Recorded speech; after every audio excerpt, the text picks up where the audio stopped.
अपने शहरियों को एक सेफ जो है इन्वायरमेंट देना, लेकिन जो इस वक्त मुल्क की माशी हालात है उसकी वजह से बहुत बड़ा प्रॉब्लम क्रिएट हुआ है। और पूरे पाकिस्तान में कराची में मैं कहता हूँ हाईलाइट भी ज़्यादा होता है, अगर ज़्यादा हो भी रहा है तो कराची है भी, ये लोग तो कहते हैं 1 करोड़ 60 लाख, मेरा ख्याल है इससे ज़्यादा की आबादी का शहर है। सही है।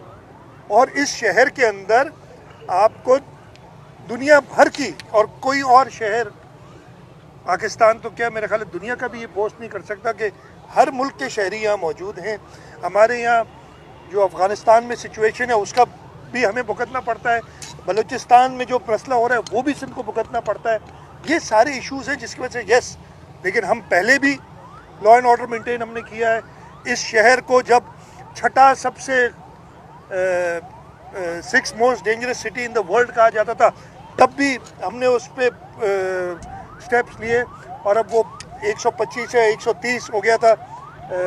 अभी जो हालिया वाक़यात हुए उस पर सख्त एक्शन लिया जाएगा और पुलिस को प्रॉपर हिदायत दी जाएगी, और वो एक्शन अगर पुलिस वाले कहीं से भी कहीं उनकी कोताही है उनको सजा दी जाएगी। एक एपेक्स कमेटी हुआ करता था, वो कमेटी कहाँ है? उसको मरहूम कहें एपेक्स कमेटी को।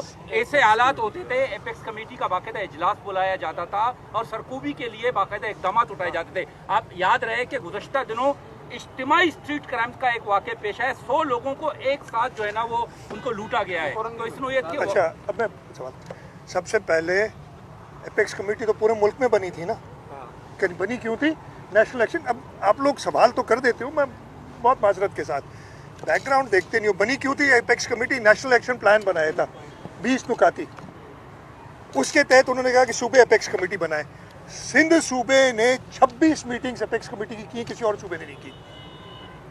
तो आप उसको मरहूम कहो, जो कुछ भी कहो, लेकिन अगर हम मरहूम हैं तो उनके इधर मरहूम हो गए तो उनका बरसियाँ हो चुकी है कहीं। एक सेकंड, मैं खत्म करूँ। बरसियाँ कहीं गुजर चुकी हैं उनकी, लेकिन मैं किसी को नहीं कहूँगा।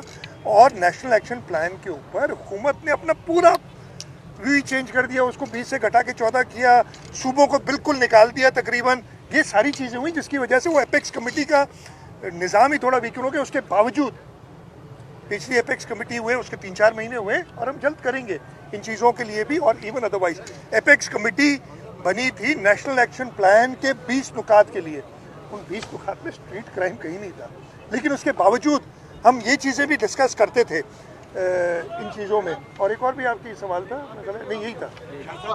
मेरा सवाल इसके बात कर लें। एक सर्वे आया तो उसमें उस्मान गुजरार पहले नंबर पे थे, दूसरे नंबर पे, चौथे नंबर पे आप थे। तो सर्वे में आपकी पोजीशन बड़ी खराब आई, आप इतने एक्टिव हैं, तो क्या काम आपके लोगों को नजर नहीं आ रहे? सब सर्वे में भी नहीं आपके साथ। मैंने कोई धांधली नहीं हो रही।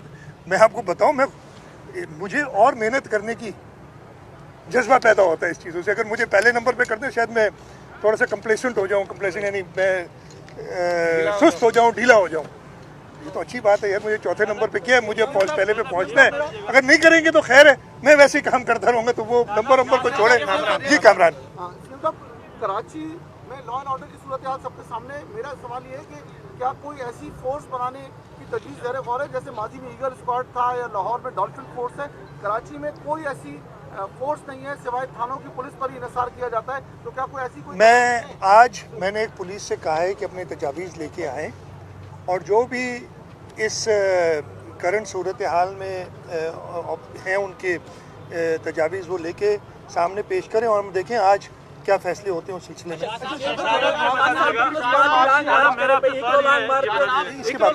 पीटीआई भी ऐलान कयो आहे जेको 26 तारीख़ खां कराची तरफ़ ईंदो। अहिड़े मौक़े ते जॾहिं पीपल्स पार्टी कराची तरफ़ ईंदो, अहिड़े मौक़े ते जॾहिं पीपल्स पार्टी इस्लामाबाद वञे पई वफ़ाक़ी सरकार ख़िलाफ़, ऐं वफ़ाक़ी सरकार कालाबाग डैम जो जेको आहे वरी राह ॻाल्हाए पई पई।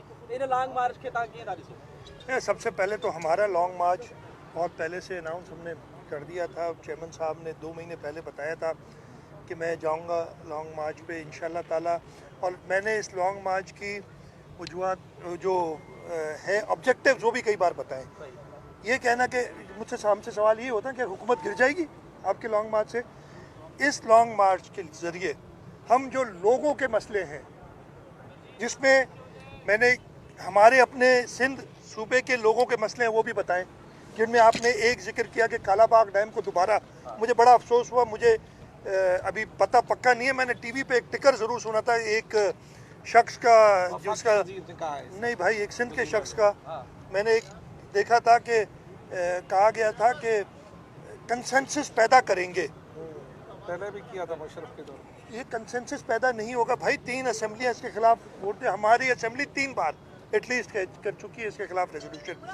मैं ख़त्म कर लूँ, ये सवाल है। इसके अलावा हमारे जो और इश्यूज़ हैं, मैंने आपसे जिक्र किया था, मेरी फेडरल फाइनेंस मिनिस्टर से बात हुई है, मैं इंतज़ार कर रहा हूँ उनके जवाब का। आज मेरी उनसे दोबारा हमारी कॉल्स मिस हुई हैं 1-2 कि जो 32 अरब रुपए काटे हैं उसका क्या जवाब देते हैं वो। हमारे अफसरों के साथ नहीं, सिंध में गवर्नेंस के ख़िलाफ़ जो तरीक़ाकार इख्तियार किए जा रहे हैं, आपके कैश के जो मसाइल हैं, इम्तियाज़ शेख साहब खड़े हैं साथ, जो आर्टिकल 158 है उसमें ऑनरेबल जज ने सिंध हाई कोर्ट में कहा है कि जी आप जो MDSS-GC से थे, कहते कि आप होते कौन है आइन की इनराफी करने वाले, और उन्होंने फेडरल सेक्रेटरी को बुलाया है। जो महंगाई का तूफान, जो बेरोज़गारी इस मुल्क में हो गई है, इन सब को लेके बिलावल भुट्टो जरदारी साहब लोगों के पास जा रहे हैं ताकि वो पैगाम लोगों को पहुंचाएं अपना और लोगों से सुने। और हमें पूरी उम्मीद है कि जो इस वक्त हमारा मसला ये हो गया है कि एक तरफ ये 12 रुपये पेट्रोल महंगा कर देते, दूसरी तरफ एक और कार्रवाई डाल देते। मैं ये नहीं कहता किसी साफ़ी को पकड़ के मार कूट कर देते हैं, आपकी पूरी मीडिया लग जाती है उसके पीछे। तो ये बिलावल भुट्टो जरदारी साहब जो असल मसाइल हैं इस मुल्क के, वो लेके लोगों के पास जा रहे हैं ताकि आप, यानी मीडिया, और मैं मीडिया से मैंने सारे लोगों से मुलाकात भी की थी, मैं आपसे रिक्वेस्ट भी करूंगा कि कोई पर्सनल ये इक़्तिदार लेने के लिए नहीं है कि जी हमें हुकूमत चाहिए। हमें ये लोगों के मसाइल आगाह करने, और मेरा ख्याल है कि इमरान खान नियाज़ी साहब ये मसले हल करने के काबिल नहीं है, और यही पैगाम हम लेके जा रहे हैं कि इमरान खान नियाज़ी साहब को हटना पड़ेगा। ये बहुत क्लियर पैगाम है, बहुत बार कोशिश हो चुकी और ये नहीं होगा। तो ये है, ये बता दीजिएगा, मेरा एक कर ले उसके बाद आप कर लो। ये बताइएगा कि आप लोग आज मीटिंग करने जा तो रहे हैं, लेकिन स्ट्रीट की क्राइम की वारदातें इतनी बढ़ रही है कि जैतर मदीन की कातिलों को भी गिरफ्तार नहीं किया जा सका, और सुबह ही हमारा साथी रिपोर्टर है, उसके भाई को भी गन पॉइंट पर बाहर से लूट किया गया। तो इस पर सिंध हुकूमत बिल्कुल बेबस दिखाई दे रही है। मैं इसका जवाब दे चुका हूँ, मैंने कहा कि इस पे स्टेप्स हमने लिए हैं। एक बड़ी आबादी का शहर है, कोई एक्सक्यूज़ नहीं, हमारी जिम्मेदारी है, और इंशाल्लाह ताला कुछ लीड्स हैं मरहूम अजहर मतीन साहब के कत्ल के हवाले से, और बाकी भी हमारे पास हैं। पुलिस ने, और मैं ये पूरा रिकॉर्ड भी पेश करूँगा जो हुए हैं स्ट्रीट क्राइम्स, बहुत सारे पकड़े भी हैं, बहुत सारे, कुछ जो आउटस्टैंडिंग होंगे इंशाल्लाह ताला वो भी करेंगे, लेकिन बेबस नहीं है, इंशाल्लाह ताला काम करेगी। जी फिर आप स्ट्रीट क्राइम को मुआशी हालात से मिला रहे हैं, पुलिस स्ट्रीट क्रिमिनल के खिलाफ कार्रवाई करेगी, अगर कर रही है तो फिर वो कैसे छूट जाते हैं, बाहर चले जाते हैं। दूसरा आपका सवाल ये है कि आपके पास दाखिला का महकमा भी है, तो ये सारी मलबा आप पे आता है कि वज़ीर आला सिंध कुछ नहीं कर पा रहे हैं क्योंकि वज़ीर आला। मेरी बात सुने, मैंने उसके ऊपर डाला नहीं है, मैंने कहा एक फैक्टर है, और मैंने उसके साथ साथ देखिए फिर कहेंगे नाराज़ हो गया आपके सवाल पे। नाराज़ नहीं हो रहा हूँ, मैं बड़ा हंस के बता रहा हूँ कि आप मेरे सवाल को ट्विस्ट ना करें, मेरे जवाब को ट्विस्ट ना करें। मैंने कहा ये मकसद है, उसके साथ साथ मैंने ये भी कहा है कि मैं बरीउज़्ज़मा नहीं हूँ, हुकूमत बरीउज़्ज़मा नहीं है, वो पुलिस बरीउज़्ज़मा नहीं है। इस चीज़ से हम सब की जिम्मेदारी है कि इस मुल्क के, इस शहर के, इस सूबे के लोगों को एक सेफ इन्वायरमेंट दें। लेकिन एक वक्त होता था कि बैरियर सिस्टम होता था, लोग अपने घरों के बाहर गलियों में महफूज होते थे, तो क्या आप इजाज़त देंगे कि लोग भारत के लिए बैरियर लगाएं? उसके काउंटर उसके भी बहुत थे ना, अब ये करना कि उसके फ़ायदा था, उससे और मसाइल बहुत क्रिएट हो गए थे, इसलिए वो सब चीज़ें देख के और उस पर जवाब हो गया। मैं बता रहा हूँ ना, वो देख के मतलब हाँ या ना में जवाब दो, ये ऐसे नहीं होता है। स्ट्रीट क्राइम के ऊपर सिर्फ आप चाहते हैं इमरान खान जाए और कोई और वज़ीर आज़म आए, क्या आप समझते हैं कि पूरी हुकूमत जाए, दोबारा नए इंतखाबात?